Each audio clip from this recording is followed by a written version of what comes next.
The following story has been brought to you by StoriesToInspire.org. Rabbi Yaakov Fisher, the Dayan in the Badatz, known as tremendous Talmid Chacham. The story goes is that in his 70s, he had a pacemaker installed. The doctors did a number of tests, and they saw that in order for him to get the steps necessary to have a pacemaker, he'd have to go under local anesthesia. But due to the fact that he was in frail health, they were scared that if they put him on local anesthesia, they'll kill him. They didn't know what to do. On the one hand, they had to install a pacemaker. On the other hand, they may kill him. So they told this to Rabbi Yaakov Fisher. He says, okay, but can you get it in without putting in local anesthesia? They said, we're literally cutting you. It's going to be excruciatingly painful. He says, don't worry, I'll think about something. Like Chamavadi and all these other, all these great tzaddikim. I'll think of a sugya, go ahead, open me up. The story goes, no anesthesia. They ripped him open, installed the pacemaker. And he didn't say a word. And he said after, as he was recuperating, he said it was the first time he was able to prepare Shabbat HaGadol Drasha so early in the year. He was thinking about so many different things, and he had something ready. So you can imagine, technically, he was under a lot of pain, but he didn't show it. Now listen to this. Rabbi Nachman Salzer says in the book, but this is my take on the story. He had it one way, and this is my take on the story. Years later, there was somebody who came to ask him a sheila, and Rabbi Yaakov Fisher was so weak in fact, he didn't have the heart to tell people, I can't answer your question. Please come later.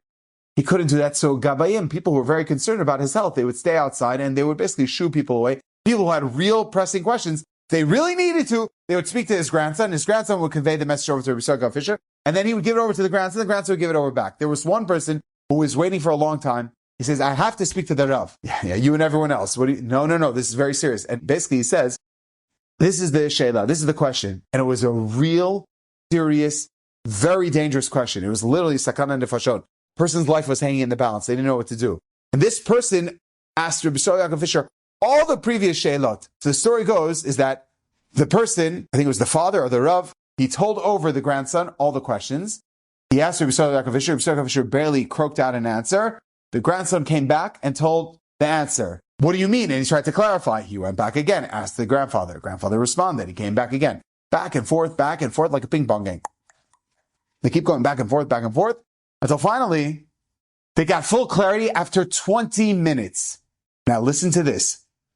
As they're finishing up and tying up all the loose ends, the grandson's getting very tired from going back and forth. So at the last round, when Rabbi Yaakov Fisher finally tells him the final caveat, he says, Zayda, I'm sorry I'm asking this question, but this is clearly a very complex question. And you obviously wanted to ask that. May I ask why you chose to answer this if you're not in the best of health? He says, I'll tell you why. Because this person has always been asking me questions, and if I would turn him down, he would feel hopelessly lost. I couldn't have the heart to turn him away. I had to feel for him. You have to understand, it was very difficult for him to think about these questions and everything, and he still answered it. Now listen to it. This is the most wow of the whole story. He says, but Zayda, if you knew that and you knew this was so important, then why didn't you yourself answer this person? Why didn't I just escort him into the room? You could have had a conversation and it could have literally been cut into a quarter. He would have had his answer. It would have been done. And within 7-8 minutes, boom, boom, boom, and it would have been done. And you know what he said? He says, this man is suffering. If he comes in and he starts telling me, I don't know if I have the heart to be able to withstand the pain and suffering this man is going through. You could cut him open and install a pacemaker. That he could do. He could push himself for 20-something minutes to answer a question. That he could do. But to see the person in his abject suffering and face to face, I can't do that.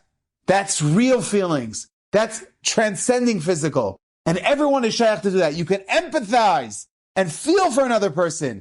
That's what Hashem is looking for. Enjoyed this story? Come again. Bring a friend. StoriesToInspire.org